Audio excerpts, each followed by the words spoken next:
Bienvenue à votre magazine Le Point. Merci donc de vous rejoindre. Vous nous suivez de partout et c'est avec plaisir que nous vous annonçons aujourd'hui que nous allons aborder un sujet qui fait couler de la salive et de l'encre. Vous pouvez bien vous douter de quoi il s'agit, de la fameuse commune rurale des Minembwe. Sur ce plateau, je vais donc recevoir David Mihigo, secrétaire général adjoint de la nouvelle génération Tshisekedi. Merci d'être là, à Monsieur Mihigo David. C'est moi qui vous remercie, Monsieur John. Alors, aujourd'hui, on va rester focalisé rien que sur ce point. Je vais donc vous demander de décliner votre lecture de la création des Minembwe comme commune rurale. Merci, M. John. Alors, on ne va pas aller dans tous les détails qui entourent la question. On va prendre les grandes lignes. Alors, c'est tout simplement une étape d'une longue procédure, d'un long processus. Vous vous souviendrez qu'avant la réunification, sous le RCD, les animateurs du RCD ont monté de toutes pièces un territoire qu'ils ont appelé Minembwe. Alors, mais il faut déjà souligner que le mot Minembwe n'est pas une invention. Les mots Minembwe, c'est comme Kalamu, c'est-à-dire c'est quelque chose qui existe, qui a toujours existé. Alors, mais ces personnes-là, le RCD, on ne va pas entrer dans les détails, on connaît qui constituait le RCD et comment ils sont venus dans notre pays, tout ça nous connaissons. Le RCD, avant la réunification, sous le régime 1+4, ils ont monté de toutes pièces ce territoire-là, à qui ils ont donné des dimensions gigantesques. La réunification arrive, on supprime cette magouille. Et on revient à la normale. Minembwe, c'est un village. Maintenant, en 2012, Muzito, son Excellence Premier ministre à l'époque, prend un décret pour certaines agglomérations et villes de la République. Minembwe n'était pas concerné. Mais vous vous rappellerez, et ce n'est un secret pour personne, qu'il y a toujours certains animateurs belligérants d'hier du RCD qui ont pris maintenant la casquette politique aujourd'hui et qui se font passer pour des saints. Mais malheureusement, la nature est têtue. Fuir le naturel, on y revient toujours au galop. Alors, ces personnes-là, puisqu'elles ont un lobbying assez important, on ne va pas entrer dans ces considérations-là, ces personnes se retrouvent au gouvernement. Et ces personnes ont toujours assumé certains postes. Dernièrement, d'ailleurs, je suivais un collègue de l'UDPS qui disait qu'il y a certaines personnes dans ce pays à qui on peut donner n'importe quel autre poste le plus alléchant possible, mais eux se camperont toujours à ce qu'ils savent faire, parce que le plan est connu. Vous êtes contre la création des Minembwe en tant que commune rurale, à ce que je comprends. Pourquoi? Non, il faut nuancer. Pourquoi est-ce que... je veux qu'on en vienne au fait, oui. Je ne suis pas contre. Vous n'êtes pas contre. Vous êtes pour. Je ne suis pas pour non plus. Ah, mais alors, qu'est-ce qui justifie votre présence ici? Alors, ce qui justifie ma présence ici, c'est la forêt que cache cet arbre-là. Parce qu'aujourd'hui, son Excellence le gouverneur Gentini Gobila, pour le citer, peut décider, par exemple, que pour qu'il exerce mieux sa politique au niveau de la ville-province de Kinshasa, de créer un nouveau district, par exemple. Parce que, je ne vous apprends rien, la commune de Maluku est plus grande, parlant de la superficie, que tout Kinshasa que vous et moi connaissons, c'est-à-dire les autres 23 communes. Oui. Alors, pour bien exercer sa politique, il dit, bon, désormais Maluku devient un district. Et au sein de Maluku, on crée des communes. Il peut le faire. Mais il ne faudrait pas que Maluku, qu'on veut créer à district, se retrouve à Pompage. Là, c'est vouloir une chose et son contraire. Expliquez-nous, vous êtes dans des paraboles. Alors, on revient à Minembwe. Je disais tout à l'heure, Minembwe était un village. Maintenant, depuis 2013, on a fait de Minembwe une commune rurale. Et là encore, on lui a bien donné ses dimensions. Si vous lisez bien les décrets, on vous dit au nord, il y a la rivière Minembwe, au sud, il y a, je ne sais pas moi, tel village, ainsi de suite. C'est bien quadrillé. Mais il faudrait également, s'il faut critiquer ces documents, on a omis, je ne sais pas si ça a été fait expressement, on a omis de calculer la superficie. Normalement, les experts ayant présenté ces documents à la signature de son Excellence le Premier ministre à l'époque, devraient prendre le soin de calculer la superficie de toutes ces communes-là. Ça nous éviterait ce qu'on est en train de connaître aujourd'hui. Hélas, ça n'a pas été fait. Mais au moins, on a dit dans ces mêmes décrets que est amené au rang de communes, c'est-à-dire les agglomérations ayant près ou maximum 20 000 personnes. J'espère que c'est le cas pour Minembwe, j'espère, parce que le nœud du problème, comme je le disais, se situe au niveau des habitants. Qui habite Minembwe aujourd'hui? Qui habite Minembwe aujourd'hui? Ce sont les fameux entre guillemets Banyamulenge. Alors à chaque fois que j'évoquerai ce concept ici, sachez qu'il est entre guillemets. Pourquoi j'ai mis entre guillemets? Parce que Mulenge, c'est une montagne. Pour faciliter aux Quinois qui nous suivent, c'est un peu comme Manguengenge. Nous connaissons tous Manguengenge. Chaque Quinois a au moins une fois dans sa vie entendu parler de ce mot-là. C'est une montagne, Manguengenge. C'est la même chose que Minembwe. Et Minembwe, montagne au sein de Fizi, qui est le territoire des Bafulero. Et les Bafulero parlent le Kifulero. Et dans le Kifulero, Mulenge signifie un amas, un assemblement de pierres, parce que c'est, on va dire, une montagne rocheuse. Vous dites que les Banyamulenge sont des apatrides, ou ils ont leur patrie, ou ils ne sont pas des Congolais. Ça, je ne l'ai jamais dit, je ne le dirai jamais. Ils ne sont pas des Congolais. Alors, les Banyamulenge ne sont pas Congolais d'origine. Parmi eux, il y a ceux qui sont Congolais, qui ont choisi de devenir Congolais. Et c'est ça la nuance qu'il faut dégager. Pourquoi je le dis? Parce que ce que nous avons aujourd'hui comme Congo et la loi sur la nationalité, la loi 0424 du 12 novembre 2004 est claire sur la question. Et lorsque vous lisez cette loi et que vous appréhendez l'esprit de la loi, vous comprendrez que la République démocratique du Congo n'est rien d'autre qu'un ensemble des groupes ethniques. C'est-à-dire quoi concrètement? On avait dans le temps du royaume des ethnies et tout ça, les Bazombo, les Libinza, les Nwaka, les Bashi, pour mettre un peu la lumière sur ma tribu, se sont entendus, chacun venant avec sa terre. J'amène ma terre à l'édifice et on a construit le Congo. Mais à cette époque-là, avant 60, les fameux Banyamulenge, c'est un concept qui n'existait pas. Donc les Banyamulenge n'avaient pas de terre. Le Banyamulenge ne pouvait pas venir à ce concert-là. Avant 60, vous dites? Bien sûr. Mais avant 60, dans les années 50, il y avait ces réfugiés rwandais-là qui avaient été placés sur ce mont-là. Je vais encore nous donner l'illustration, si vous le permettez. La nationalité des Congolais, vous qui avez lu, elle est validée à partir de quelle date? 1960. Ah, ils étaient là déjà avant 60.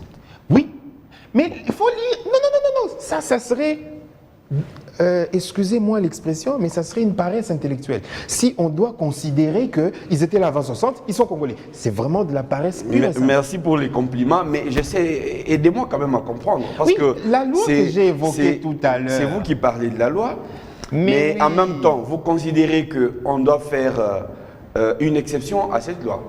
Non. Parce qu'il s'agit des... Non, prenons la loi au mot. La loi dit « est Congolais d'origine ». Cet individu qui appartient à un groupe ethnique qui en 1960, avait une terre, un territoire. Et a amené ce territoire-là à ce concert, à ce rassemblement. Vous faites une lecture annotée au personnel de la loi? Non.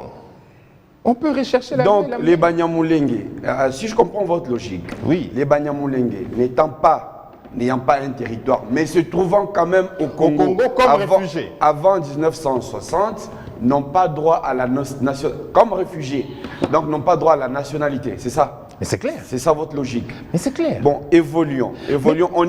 Avant qu'on évolue, c'est très important. Je veux quand même qu'on parle de ce qu'il y a comme certitude chez vous. S'il vous plaît, avant qu'on évolue, c'est très important. Parce qu'avant 60, il y avait des Belges. Dites-moi où est la terre des Flamands. On appellerait les bas flamands. Parce qu'avant 60, ils étaient là. Vrai ou faux? Ils étaient là comme qui? Mais attends, ils étaient là comme qui?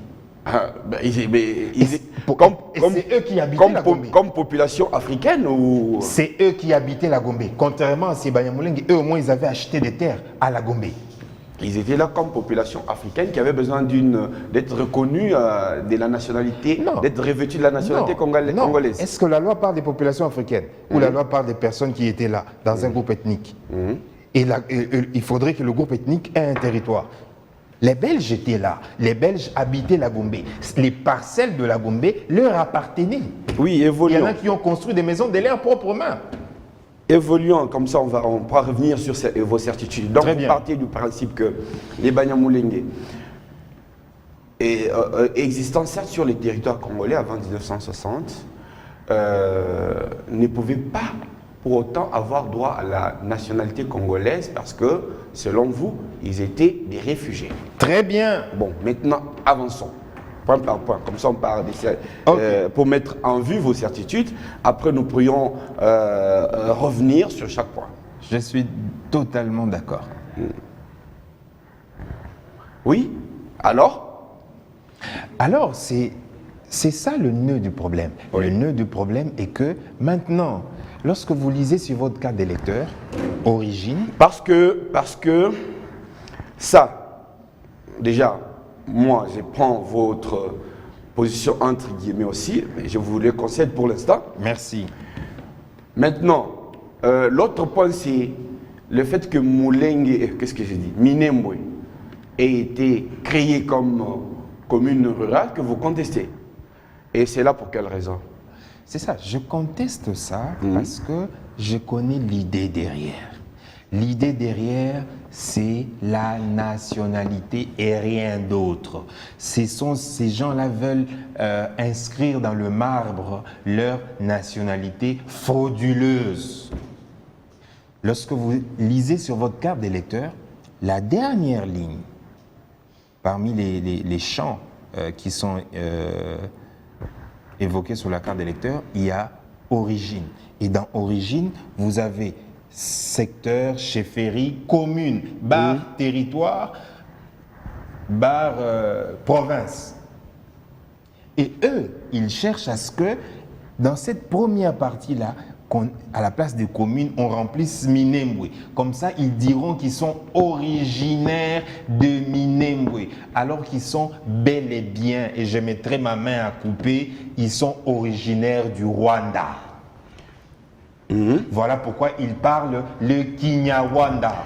Mais est-ce que, déjà, sur ces principes-là, vous n'avez pas argumenté, et j'attends que vous puissiez dire pourquoi seulement est-ce que vous voulez qu'on remette en cause ce décret spécifiquement sur la création des Minembwe, alors que les décrets portent sur beaucoup d'autres communes rurales. Mais vous voulez qu'on remette en cause l'ensemble d'autres entités territoriales créées ou seulement Minembwe? C'est pour cela que j'ai dit ici... Donc la question c'est, est-ce que cette loi dans l'ensemble, elle ne vaut pas pour vous ou seulement sur le point des Minembwe? La loi dans l'ensemble, je l'ai dit ici, est insuffisante. Il faudrait qu'elle nous précise d'abord sur les superficies de toutes ces entités-là. Ça n'a pas été fait. Alors, mais comme la loi date de 13, il n'est jamais tard pour faire bien les choses. Que cette loi-là soit abrogée et on va se mettre ensemble autour d'une table et on va réfléchir, on va produire une loi complète. Alors, puisque maintenant, le nœud du problème de l'installation, donc moi je suis contre l'installation frauduleuse qui a été effectuée. Il y a eu d'autres installations dans d'autres communes. Où ça? À Baraka, par exemple. Oui, par Némi Moulania. Mais pourquoi est-ce que ça n'a pas suscité votre courroux? Mais oui, mais Némi, puisque vous l'évoquez, qui ne connaît pas Némi? On peut retracer les parents de Némi, on peut retracer les ambitions de Némi. Mais est-ce que vous n'avez pas une vision un peu mécanique de la nationalité? Parce que aujourd'hui, déjà, dans le monde moderne, vous retrouvez les citoyens du monde qui ont plus d'une nationalité. Et je crois d'ailleurs que la Constitution congolaise, ce qui va notamment justifier la révision de la Constitution, c'est aussi cette loi sur l'identité, sur la nationalité en fait, qui veut qu'elle soit une et exclusive. Et on s'est rendu compte que cette disposition avait été juste mise en avant-plan pour des raisons, des règlements des comptes politiques. Et qu'elle a démontré aujourd'hui ses limites. Regardez par exemple le cas de tous ces jeunes footballeurs qui font la fierté des léopards, pour ne prendre que ce cas. Ils sont tous, en tout cas à plus de 60% des binationaux. Là, ça n'a froissé personne, bien au contraire. Alors, s'agissant... Vous permettez. Excusez-moi, vous allez avoir la parole de toute façon, c'est vous qui parlez, moi j'essaie juste de vous relancer. Alors, s'agissant je parlais de la double citoyens du monde aujourd'hui, oui. C'est une question un peu anachronique, parce que tous les pays du monde, prenez par exemple les États-Unis d'Amérique, vous retrouverez un citoyen avec autant de nationalités qu'il veut. Et donc aujourd'hui, la nationalité n'est pas seulement qu'une question de sol ou de sang. Hein? C'est aussi une question d'autodétermination. Les choix. C'est aussi une question d'autodétermination, parce que c'est cela le choix. Alors, de ce point de vue, toutefois, sans nécessairement valider votre position, j'ai dit qu'on va y revenir, pourquoi est-ce que les Banyamulenge n'ont-ils pas le droit d'être congolais? Merci. Alors, je m'excuse, lorsque j'ai failli vous arrêter, c'est lorsque vous évoquiez le cas de footballeur. Oui. Mais la FIFA est claire là-dessus. Vous pouvez avoir autant de nationalités que vous voulez, mais au niveau de la FIFA, dès lors que vous avez déjà joué pour une équipe nationale, c'est fini, vous ne pouvez plus jouer pour une autre équipe nationale. Oui, mais la constitution congolaise est au-dessus des principes de la FIFA. Pourquoi j'invoque ça? Je parlais de une exclusive. Voilà. C'est-à-dire que ces jeunes Congolais, Belges, Français, etc., à partir du moment où ils sont Belges aussi, ils ne peuvent plus être Congolais. Et donc, quel que soit ce que dira la FIFA, donc le jugement n'est pas par rapport à la FIFA, mais par rapport à la constitution congolaise. Oui, pourquoi j'ai évoqué les cas de la FIFA? Parce que vous avez dit que notre loi était obsolète, c'était un règlement de compte. Non, moi je suis ici et je n'ai pas peur de le dire. Je suis pour à 100% l'exclusivité de la nationalité congolaise. Pourquoi? Parce qu'il ne faudrait pas copier les choses comme ça. Nous n'avons pas à ce jour, et ce n'est un secret pour personne, nous n'avons pas à ce jour tous les moyens possibles pour déterminer qui est congolais, qui ne l'est pas. Vous vous souviendrez que lorsque Trump a pris le pouvoir, il était sur le point d'ériger tout un mur entre les États-Unis et le Mexique. Est-ce aussi une forme d'obsolétisme? Non. Non, ça n'avait rien à voir avec non, ça n'avait rien à voir avec la nationalité, mais c'était plutôt avec l'immigration clandestine. Il faut faire la part des choses. Très bien. Il faut faire la part des choses. Très bien. Mais les fameux Banyamulenge, c'est de ça dont il s'agit. De quoi? Aujourd'hui. Il s'agit de quoi? S'il vous plaît. Aujourd'hui, personne, j'ai mis toute la République démocratique du Congo à défi. Je prenais même pas toute la planète. Aujourd'hui, personne n'est capable de différencier un, soi-disant Munyamulenge, et un Rwandais. Mais est-ce qu'on devrait le faire? Pour quelle raison? Mais bien sûr. Mais qui sait différencier? Mais aujourd'hui. Mais vous qui le dites tant bien, vous avez été à Yakoma, c'est en RDC. Est-ce que vous pouvez différencier un originaire de Yakoma et un originaire de Bangui, juste de l'autre côté du fleuve? Est-ce que vous pouvez le faire? Du moins, ceux qui habitent là peuvent le faire. Parce que moi, aujourd'hui, voilà. Parce que moi, aujourd'hui, ayant habité à Bukavu, Nico Tayari, ou Gaboula, mais il y a que, mais ce problème, à l'œil nu. mais est-ce que ce problème n'est posé? Prenons ici dans le Congo central, ici à Luozi, vous retrouvez des Congolais de part et d'autre. Et ça, ce n'est la faute des personnes. N'eût été, ce n'est la faute des personnes, peut-être la faute de ceux qui ont découpé les frontières de cette Afrique sans demander l'avis des personnes qui vivaient là-bas. Alors, aujourd'hui, c'est tout à fait normal qu'avec les 9 frontières que nous avons, qu'on ait des populations de part et d'autre des frontières. Ce n'est que normal que nous, voisins du Rwanda, on ait des populations rwandophones. Rwandophones. D'accord. Rwandophones au Congo. C'est votre point de vue. Oui, qu'on ait des populations rwandophones au Congo. Mais là où peut-être dans l'Est, on vit ces problèmes autrement, parce que nous, je ne suis pas du Kivu, nous avons une perception différente. Voyez-vous, lorsque vous regardez l'Est avec les détachements qu'il faut, parce qu'on n'est pas toujours assuré de la distance que vous faites quand il s'agit de ces problèmes. Tout ce qui est, j'ai remarqué, tout ce qui est originaire du Sud, non, de l'Est plutôt, du Sud Kivu, je voulais dire, nord, Sud et Nord Kivu, a généralement beaucoup d'émotions sur cette question. Mais quand vous regardez le Rwanda est composé majoritairement de quelle population? Des Rwandais, bien sûr. Des Hutus et des Tutsis. Non, mais nous parlons en termes d'ethnie. Parce que vous voulez Là, les ethnies. Il n'y a que des ethnies. Oui, mais majoritairement, les Rwandais est composé mais bien sûr des Hutus. Mais quand vous regardez le Rutshuru est composé de quelle ethnie? Mais c'est des Hutus, n'est-ce pas? Mais pourquoi? Non. Mais non. pourquoi? Mais bien sûr. Pourquoi est-ce que vous ne considérez pas que le Hutu qui sont de Rutshuru peuvent être des Rwandais et que vous prenez les Banyamulenge qui sont quand même, du point de vue géographique, assez loin de la frontière, vous préférez que ceux-là soient des Rwandais, des Tutsis Rwandais? Pour quelle raison? C'est bien de poser la question. Le concept Tutsi congolais est une aberration. Ça n'a jamais existé. C'est une aberration. Le concept Tutsi congolais. Mais on a... S'il vous plaît. Oui. S'il vous plaît. Et quand je dis ça, loin de moi toute idée de xénophobie. Loin de moi toute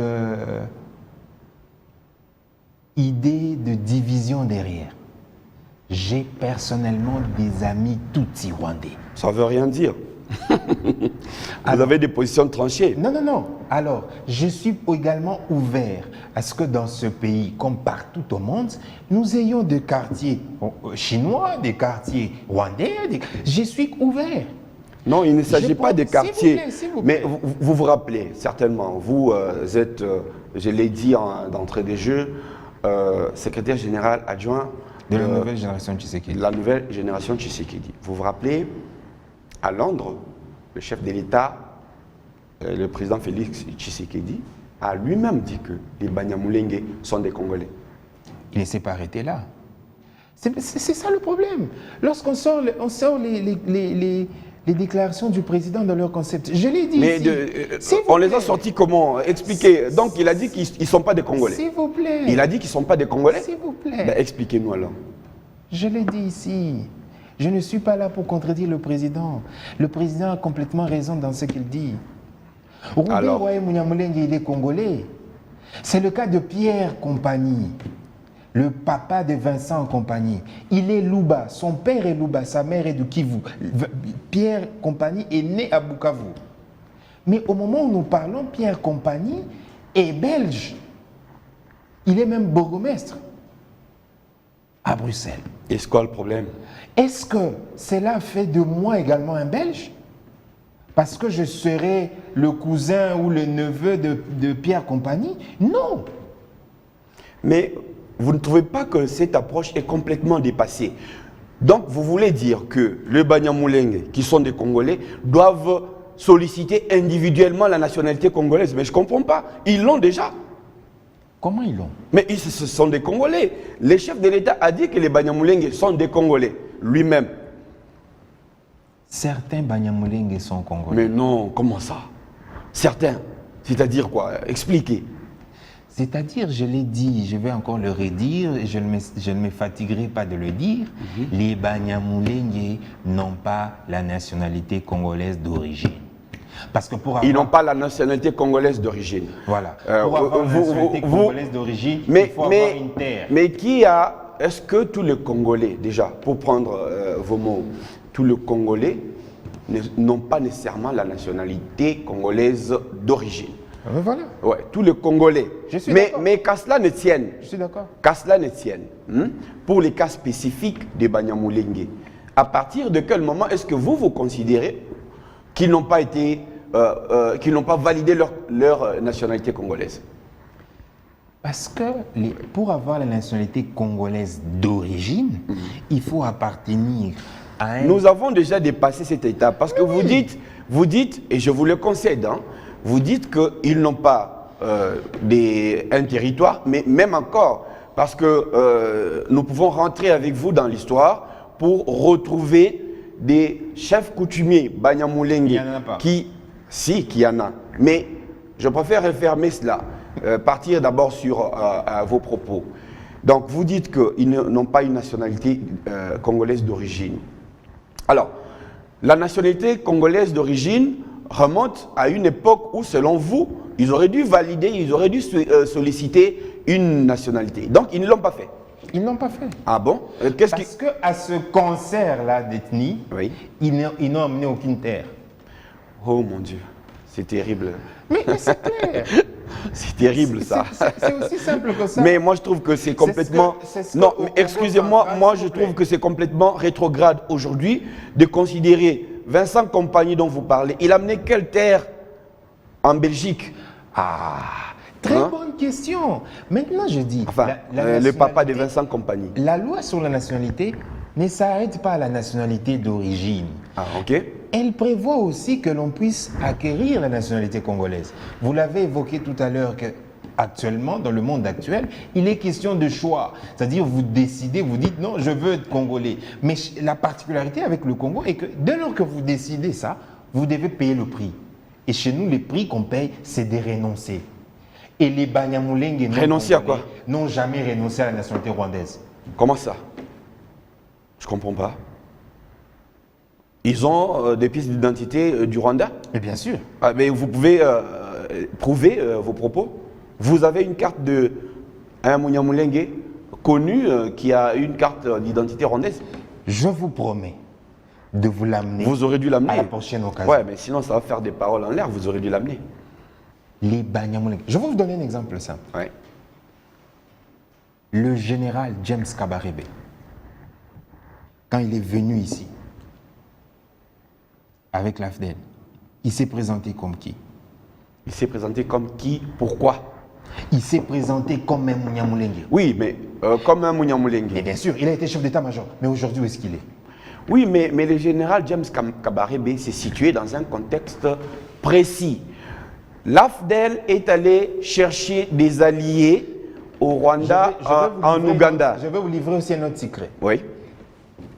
Les Banyamulenge, non seulement ils n'ont pas Non, il faut nuancer. Certains Banyamulenge n'ont jamais renoncé à leur nationalité rwandaise et la plupart d'entre eux sont militaires. J'ai étudié avec eux. Sont je quoi les connais. Sont des militaires.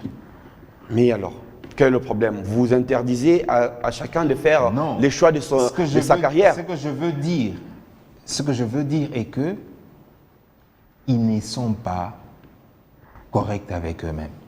Et c'est même pour ça, sur 400, si on prend l'hypothèse que le Banyamulenge c'est un groupe ethnique, pourquoi ils sont les seuls à crier haut et fort une discrimination parce qu'ils sont minoritaires? Minoritaires par rapport à qui?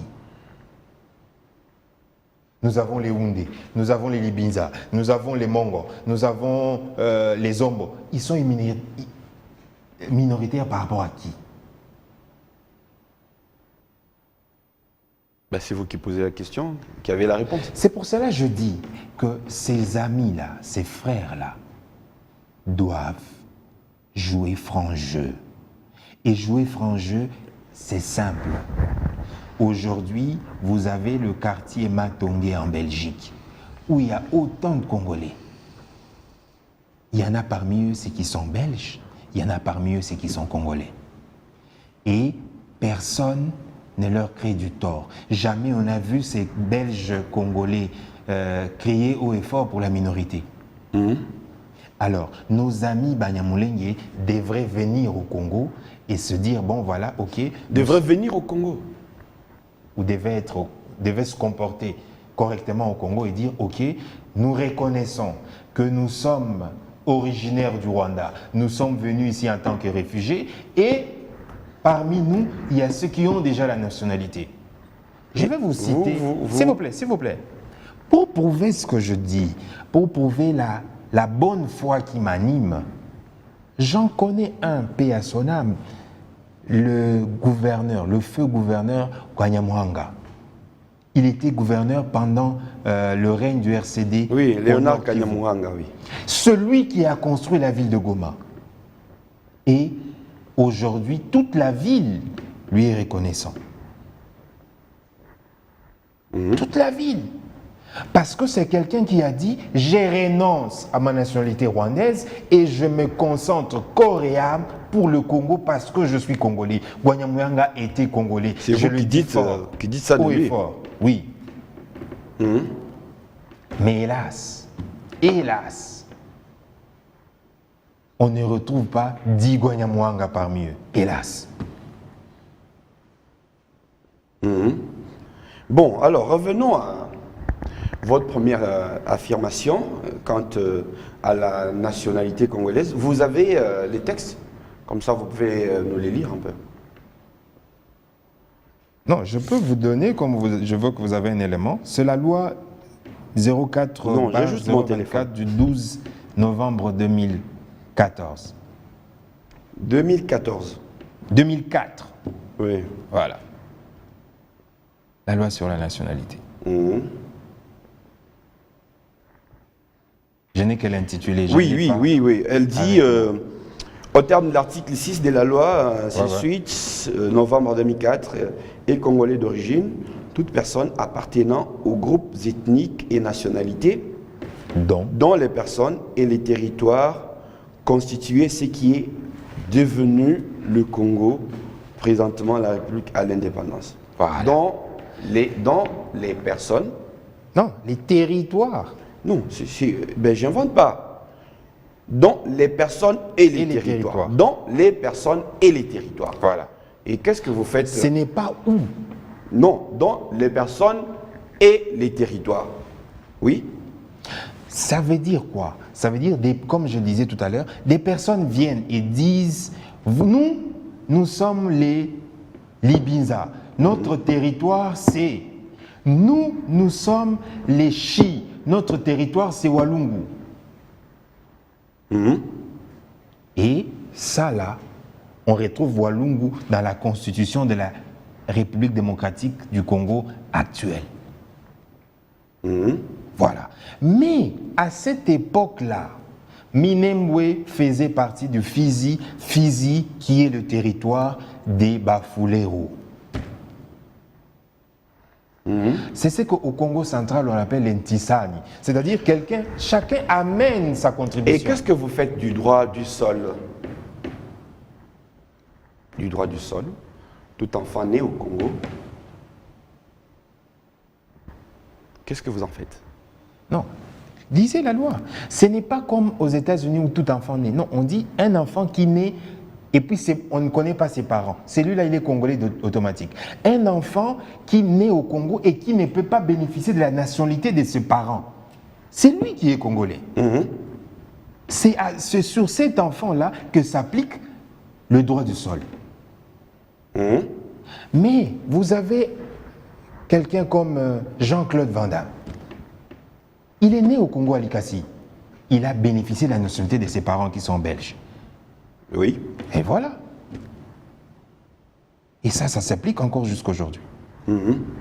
Donc, vous avez un Rwandais, Andiémé Munyamulenge, qui fait un enfant au Congo. Cet enfant-là est Rwandais parce qu'il bénéficie de la nationalité de son père. Le Banyamulenge sont de Rwandais parce qu'ils s'expriment en Kinyarwanda. Non, je n'ai pas dit ça. Oui. Expliquez alors. J'ai dit ceci. Les Banyamulenge, ou on va dire certains d'entre eux ont la nationalité congolaise qu'ils ont acquis pas d'origine, parce que la loi prévoit l'acquisition de la nationalité. Alors, si on doit être strict sur l'origine, les Banyamulenge, en tout cas tous, ne sont pas congolais d'origine. Vous avez vérifié, non, d'origine, pas que, mais une autre chose était de vérifier qu'est-ce qu'il en est advenu, partant du principe. Alors, si un Munyamulenge ayant reçu la nationalité et a un enfant au Congo, cet enfant est congolais, il n'y a pas de problème. Et comment vous savez que les Banyamulenge vivant à Minembwe n'ont pas la nationalité congolaise? Parce qu'il la réclame d'origine. Bon, mais c'est même la raison de toutes ces manigances. On veut faire de Minembwe une commune rurale pour que Minembwe soit constituée comme leur origine. On veut tronquer l'histoire. C'est ça le problème. Et après, balkaniser la RDC. Si vous voulez ouvrir ce chapitre, je suis disposé. Oui, mais c'est la suite de l'idée, désormais. Ah, voilà. Oui, mais j'essaie de trouver les rapports. Comment est-ce que une communauté faite des militaires, comme vous dites, soit-elle... À 90%. À 90% des militaires, comment est-ce que elle va balkaniser la RDC? Parce que même si on va dans le cadre du Rwanda, moi je ne suis pas complexé par le Rwanda, je suis toujours étonné par les théories complotistes développées dans ce pays. Moi je trouve que nous, le Congo, on devrait avoir honte de considérer que le Rwanda est un pays qui peut nous mettre sous coupe réglée. C'est mon opinion. Mais qu'à cela ne tienne, comment voulez-vous que cette minorité, c'est bien le cas quand vous prenez cette communauté par rapport au Grand Congo, balkanise les pays? Alors, il faudrait... Bon, vous avez dit ce sont vos propos, mais il faut les remettre dans leur contexte. Non, je dis en ce qui concerne les complexes face au Rwanda, moi je n'ai aucun complexe d'infériorité face au Rwanda qui aurait des capacités immenses. Moi non plus. Pouvant régenter la RDC. Donc moi, je n'aime pas rentrer là parce que je considère que ceux qui pensent comme ça, ils humilient notre nationalité congolaise. Ce n'est pas un complexe. Le Congo est grand, puissant et fort face au Rwanda. Mais être grand, puissant et fort ne nous empêche pas d'être regardants, vigilants. C'est de la vigilance. Ce n'est pas parce qu'à côté on a un petit qu'on doit dire bon, on va l'ignorer. Non. Oui, expliquez la balkanisation. J'essaie de comprendre. Là, j'ai dit que c'était mon opinion. Maintenant, vous savez qu'avec le droit international, c'est ce qui se passe en Espagne, avec les Catalans. Les Catalans, aujourd'hui, du moins pour la plupart, sont unanimes qu'ils veulent se détacher de l'Espagne. Oui, mais ça signifie que généralement, ces États-là, ces États, entre guillemets, sont à la limite, donc à la frontière. Le Minembwe est à la frontière de la RDC et quel pays? Parce que c'est de l'irrédentisme. Vous ne vous sentez pas là-bas, vous êtes collé à l'autre, vous préférez aller de l'autre côté. Non, non. Tout comme vous pouvez dire, nous ne sommes ni de gauche ni de droite, nous voulons notre État au centre. Les droits internationaux peuvent vous l'accorder. Donc, créer l'État des Minembwe. Mais bien sûr, lorsque vous avez aujourd'hui, du moins, la commune frauduleusement installée a une grande taille. C'est quand même tiré par les cheveux. Donc, on va créer l'État des Minembwe et qui va balkaniser la RDC. Mais attends, lorsque les prémices sont fausses, on ne peut pas conclure. Ouais, mais les prémices sont fausses pour des excusez-moi, les extrémistes. Non, non. Pourquoi leur donner autant de confiance alors que de bout en bout, tout est frauduleux dans la démarche? Non, je ne veux pas qu'on revienne, avançons. Mais oui. Oui, nous en étions à comment est-ce qu'on va balkaniser la RDC à partir des Minembwe. Mais oui, si on accepte aujourd'hui, si les Congolais qui nous suivent, vous et moi, acceptent aujourd'hui l'installation de cette commune frauduleuse, que demain on ne se plaigne pas lorsque on va faire de cette commune frauduleuse un État. Parce que déjà, on a pris les décrets de 2013 comme soubassement, mais la commune installée va au-delà des frontières définies par ces décrets-là de 2013. C'est pour cela que je disais que je ne suis pas contre l'installation ou... non, pas l'installation, je ne suis pas contre la formation de Minembwe comme commune rurale. C'est une façon de développer ce coin de la République. C'est ça même l'esprit du décret. Mais je suis contre cette installation frauduleuse qui n'a pas respecté même l'esprit du décret, qui a étendu les frontières. Est-ce que vous pouvez imaginer que le Minembwe actuel touche à mon territoire, Walungu? Mais quelle est cette puissance, cette magie? Comment quitte-t-on d'un village jusqu'à aller égrener tout un autre territoire qui a des milliers de kilomètres? Et vous voulez qu'avec ça, nous puissions fermer les yeux parce que nous sommes puissants et forts. Mais là, ce n'est pas qu'est-ce que j'ai dit? Ce n'est pas l'apanage de seuls Minembwe. Vous voyez, par exemple, dans le Kasaï central et le Kasaï oriental, il y a des problèmes similaires autour du lac Bunkamba. Chacun essaie de prendre un peu plus. Donc ce n'est pas l'apanage des Minembwe, et c'est partout pareil. Ça signifie que le pouvoir central doit réaffirmer, recadrer tout ça. Je l'ai dit, vous ne dites pas quelque chose de nouveau. J'ai dit ici qu'il faudrait que l'on puisse abroger ce décret-là et que l'on se mette ensemble pour tout définir avec des chiffres. J'ai parlé de la taille. Oui, on va définir la taille, on va définir la superficie, on va définir les frontières. Mais pourquoi seulement Minembwe alors qu'il y a d'autres communes qui ont été créées? Mais oui, ces autres communes-là ont été créées de bonne foi. Et vous avez parlé d'une installation à Baraka, que bon, je vais le vérifier, qui a été également faite de bonne foi. Mais la fameuse installation kabbalistique a été faite de mauvaise foi.